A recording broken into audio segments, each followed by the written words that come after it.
Hi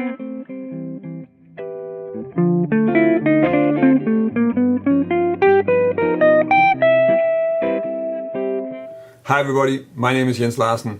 In this video I'm gonna go over 5 great sounding lines with dominant 7 flat 5 arpeggios. So the dominant 7 flat 5 chord is not really diatonic to any scales. So there's not a place where you start stacking thirds and then you end up with that chord. But you can still find it in a few places. And in this video I'm gonna go over 5 different places where you can use it. And they're not all dominant 7th chords, they're also on a major 7 sharp 5 and on a tonic minor chord. And there's a lot of places where this arpeggio sounds really great.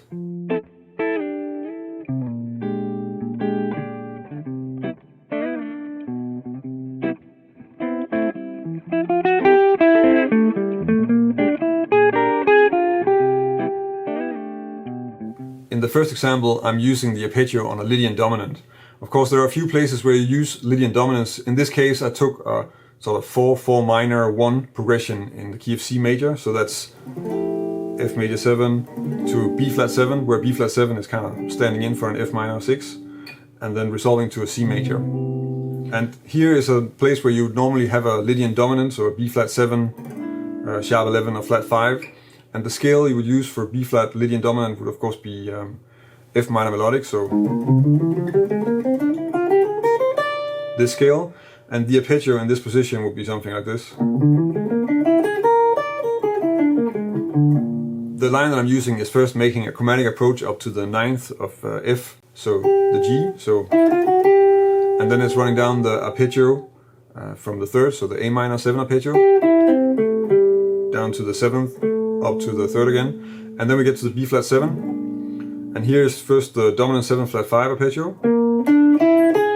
so a whole octave of that, down to the 7th again, and then down to an F, and then resolving to the 5th of C major.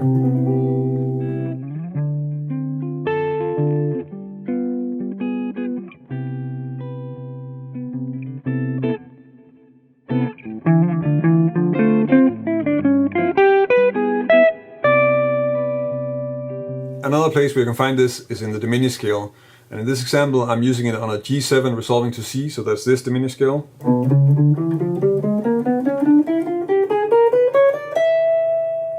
And the arpeggio would be something like this.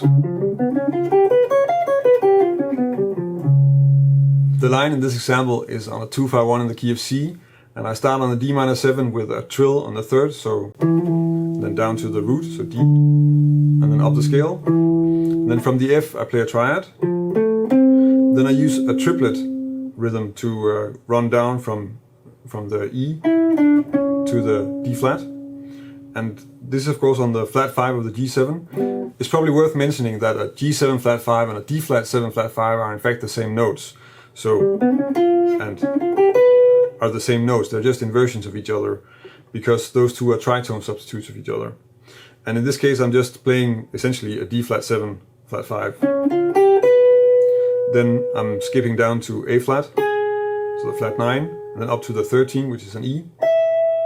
And then I'm resolving that to a D on the C major 7. And the combination of the G7 flat 5 and the flat 9 and the 13 is really giving us that diminished sound in this case.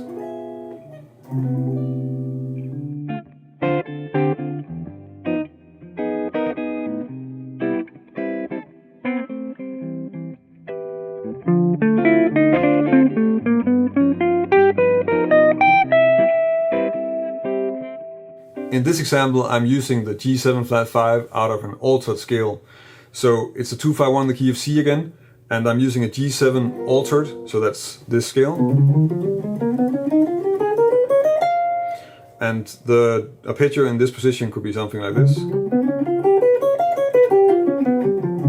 And again, D flat 7, flat 5 and G7 flat 5 are essentially the same notes, so we kind of get a shape that, to me at least, makes me think more of a D flat 7 actually. The line is first on the D minor 7 and F major 7 shell voicing. Then I'm adding a chromatic leading note to go down to D. And then I have this chromatic enclosure of the 3rd of G. So, and then when I'm on the G, I run up the arpeggio. So we get an octave of the G7 flat 5 arpeggio from the third. And then from here I use an E flat major triad. And then I'm resolving to the third of C, which is an E. And here the combination that we get is actually that we have the G7 with a flat 5, and then from the E flat major triad we also get a sharp 9 and a flat 13. So that's really this type of sound. And then I'm resolving that to C major.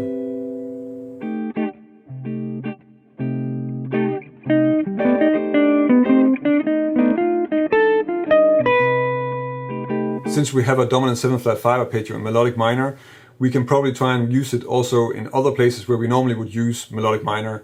And one of the places where I use melodic minor really a lot is on a tonic minor chord. So in this example, I'm using it on a C minor 6 chord, which is of course a tonic minor chord where I would normally use C melodic minor. And the arpeggio that you would have here would be an F7 flat 5 or a B7 flat 5, which is of course the same. The line that I'm playing is just first this third, so the E flat, and then augmented triad, a small scale run, and then this pattern in the F7 flat 5. So and I'm skipping up just to end on this major 7 over the C chord.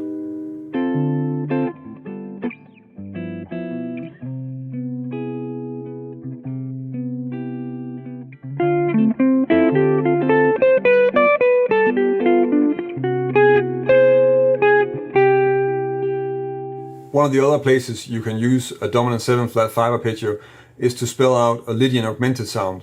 So in this progression I'm using a 2-5-1 and then delaying the resolution to C major by first resolving to a C Lydian augmented and then resolving that to a regular C major 7. So the C Lydian augmented sound is of course A melodic minor.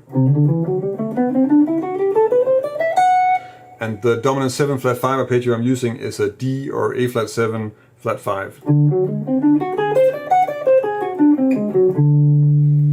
I start the line with the third of the D minor 7, so this F, and then I use an A minor 7 arpeggio,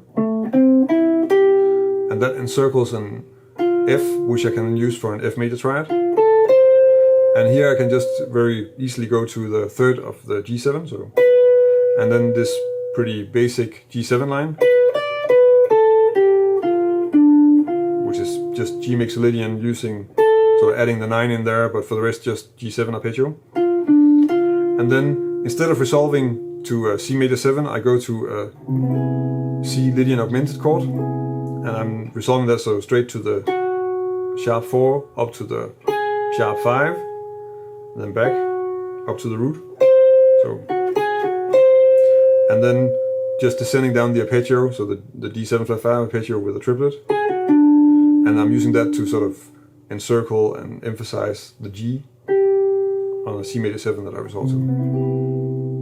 Using the dominant 7 flat 5 arpeggios to spell out other chord sounds, like I'm doing here with the Lydian augmented chord or the tonic minor chord, is a great way to get some new sounds, new ideas into vocabulary. Another place where you can experiment with using this is also if you have a dominant 7th chord for an extended period of time. So something like the first 4 bars of a blues or a rhythm changes bridge. And you can use the arpeggio to create some sort of distinct, specific sounding lines that are different from what you would normally play there. If you want to learn more about different types of arpeggios, chord voicings, or how to improvise over chord progressions, then subscribe to my channel. I publish a new video every Thursday. I've been doing this for quite some time, so there's already really a lot of material available on my channel. If you want to get a notification whenever I publish a new video, then click the small bell icon next to the subscribe button on my channel. That way you'll get a push notification whenever I upload a new video. That's about it for this week. Thank you for watching, and until next week.